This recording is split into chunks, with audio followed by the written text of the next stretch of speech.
Mr. Farmer, I think I would begin to quote you as saying that Negroes are fed up. You say they are not afraid to go to jail now. They wear jail sentences as badges of honor, not even being afraid of being shot.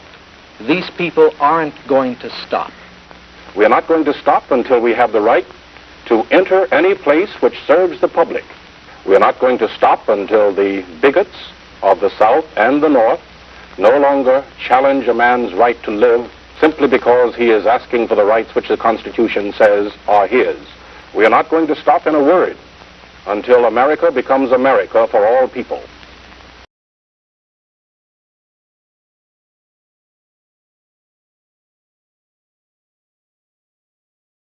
I've been asking myself that question my whole life. Well, you got an answer? Sir? No, I thought it was a rhetorical question. A what? A rhetorical question. I was waiting for you to, keep saying what you were going to say. Oh, speak up, son.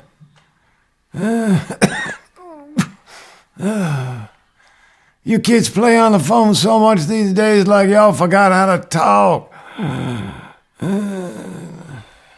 I ask you again. Do you know anything about regret? I was saying that... Never mind. No, I don't. You don't know regret? Then my grandson was wrong. You're not cut out to tell my story. You're right, Mr. Wilcox. I'll leave.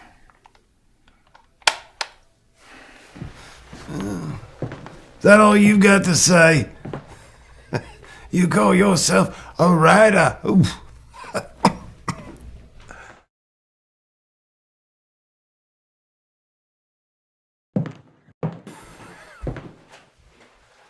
I'm a writer, but I can't take the heat. Sir, when your grandson emailed me, he said that you had a story to tell and that you were days away from dying.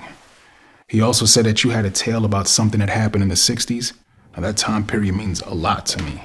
So, here I am. Son, I assure you my story should be of interest to you. In fact, this may be your last chance to hear it. Excuse me?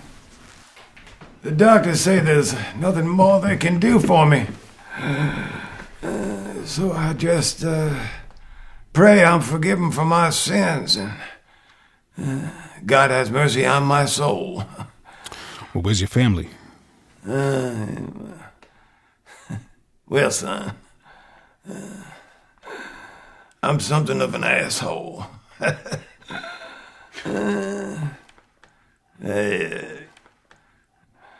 My family's at my granddaughter's graduation. I didn't want them to miss it on my account. I promised her I'd make it. But, you know the old story. Tell God your plans and make them laugh. They'll be back soon. I see. I'm sorry about before. Sometimes I can be a mean, ornery son of a bitch. And nothing sadder than an old man living with regret. God willing, you get to be my age. You won't have any.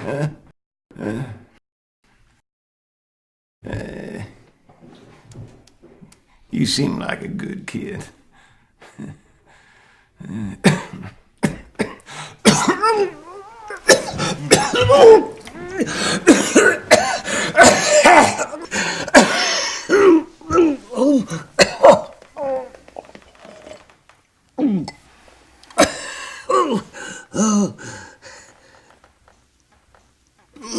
Thank you, son. I don't think you're up for this interview. I think I should go.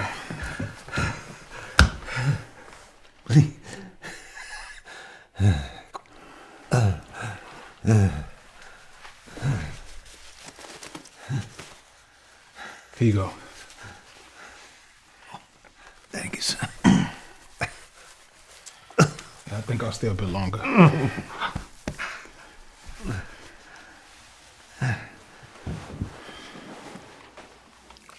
Oh.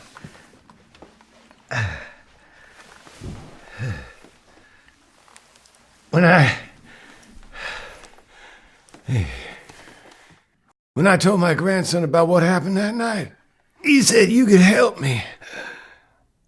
I thought you was too young. How old are you anyway? 28. My God. I was around your age when it happened.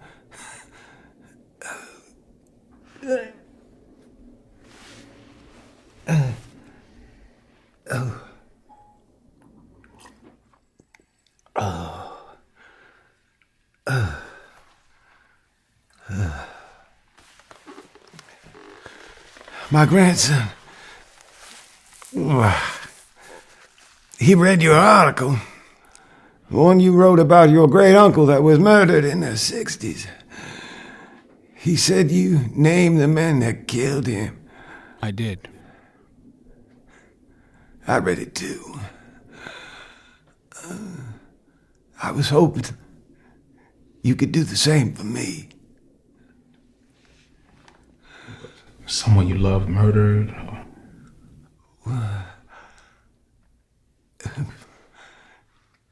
In the drawer.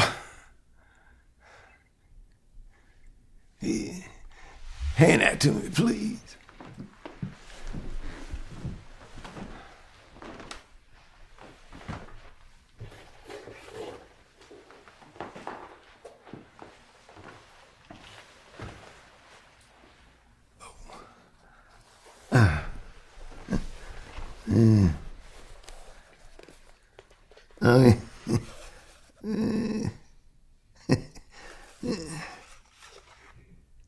This is me. When I was your age, I thought I knew it all.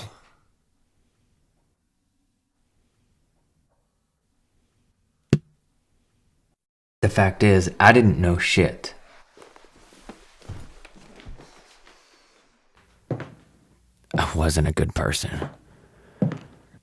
I wasn't kind or good. Mr. Wilcox, what exactly are you trying to tell me?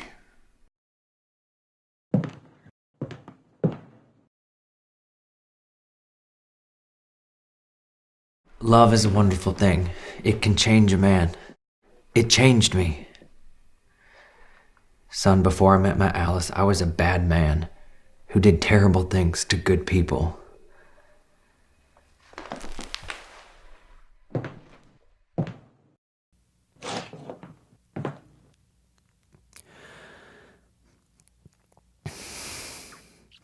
In the 60s, I was a member of the Ku Klux Klan. And in the fall of 1961, I can still see him lying there. All that man wanted was something more, something better.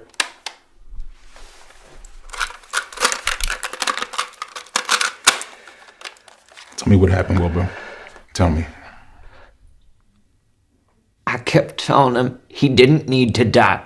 What are you saying? I took part in the murder of freedom rider James Raffy.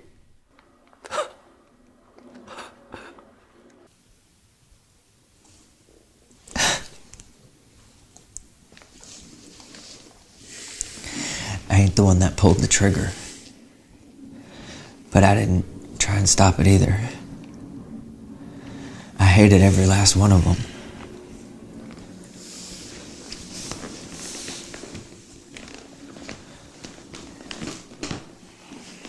They was trying to change everything. I didn't care about who that man was, what he did, if he had a family. found out later he was a medical student. Who knows, maybe he could have invented the cure to save my sorry ass. But he's dead.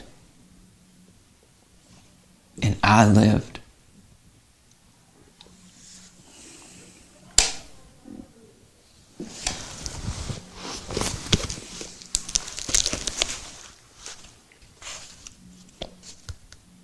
It was Alice.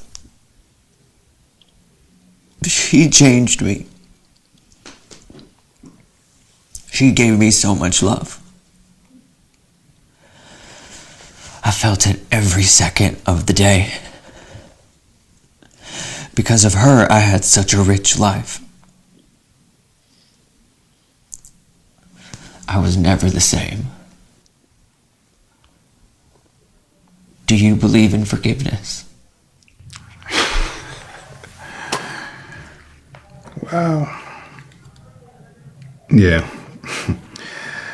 Okay, so I get it now. You're calling me here because you're dying and you want atonement for all the evil things you've done.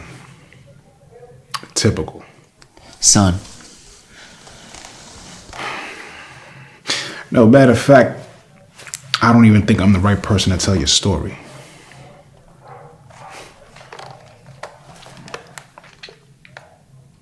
My great uncle was killed by someone just like you. Cowards. Ignorant cowards. He left behind a wife and 6...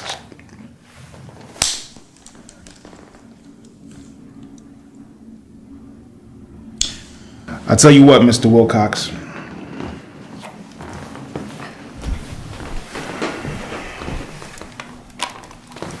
Give me the names of those men, and I guarantee you I will get justice.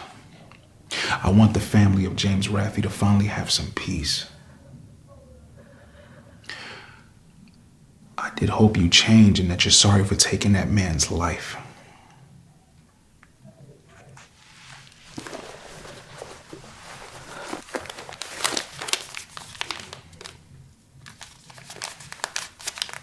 Here.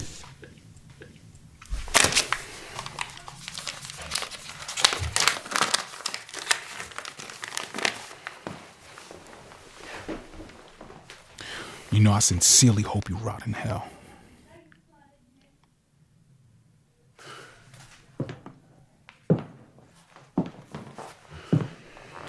I know you don't have any reason to believe me, son. My name is Mr. Jameson. Mr. Jameson, everything you need to know about me is in this book. My mistakes, my failures,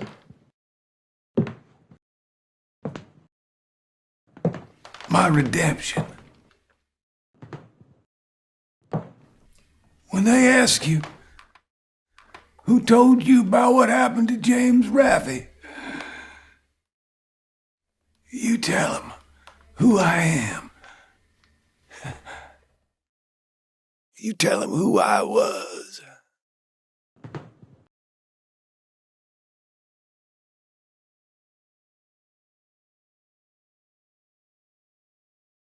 When I'm done with this story, Mr. Wilcox, everyone will know what you did.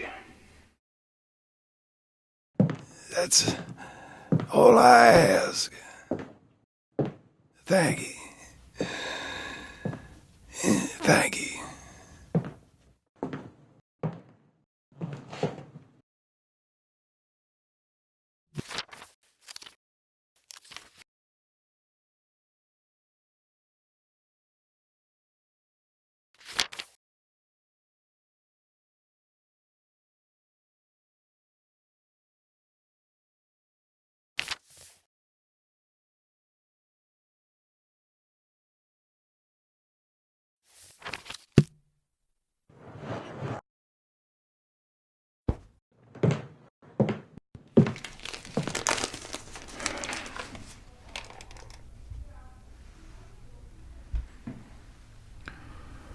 David Rothbaker, Russ Palmer,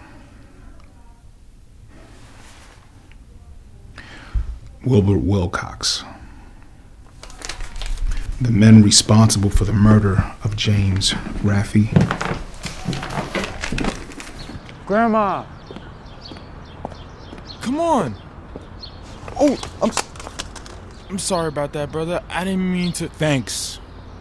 Steve Jameson. Yes. Hi, my name is Eric. I'm a huge fan of yours. I'm sorry, who? I'm Eric, the guy who actually contacted you about interviewing my grandfather. Wait, what was your grandfather? Yes, he is. Well, Eric, I'm not quite so sure how to go about telling the story, man. What do you mean? I mean, I know it's a lot of work. Trust me, I do. I could only imagine the man he once was, but I know the man he is today. I'm not trying to sit here and make any excuses for anybody, but I just want the world to know that change, real change, is possible. Grandma, I want to introduce you to somebody. Wait, you're Alice? Why, yes, I certainly am. Grandma, this is actually the writer from the Tribune. He finished talking to Grandpa not too long ago. Well, darling, you don't have to tell me that. Because by the look on your face, you have spoken to my husband. Did he give you the names of those men? And the photo album? Thank you, Jesus. My husband thinks that if he shows the world that he can change, others will try to change as well. Did he tell you that? Everything we've had to face, and all that we have been through, the good and the bad, I just don't think anything will change how I feel. But the world may respond differently, and I'm okay with that. I want to thank you for helping him. I think this will bring him peace. At least I hope so.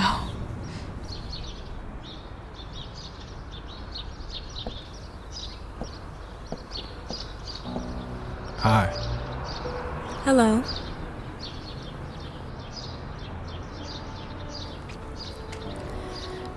Alicia Wilcox. Steve Jameson. Pleasure. You're the reporter. Congratulations. I hear today's your graduation day. Thank you. You know, it's because of my grandfather that I was even able to go to college. He paid for my education and encouraged me every step of the way. I don't know how I'm supposed to feel about all this.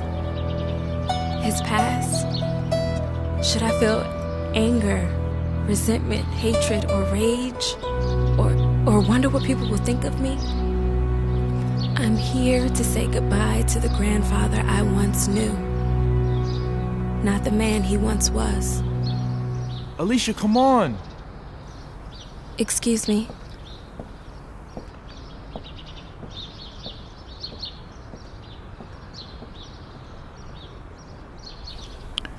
That concludes the story.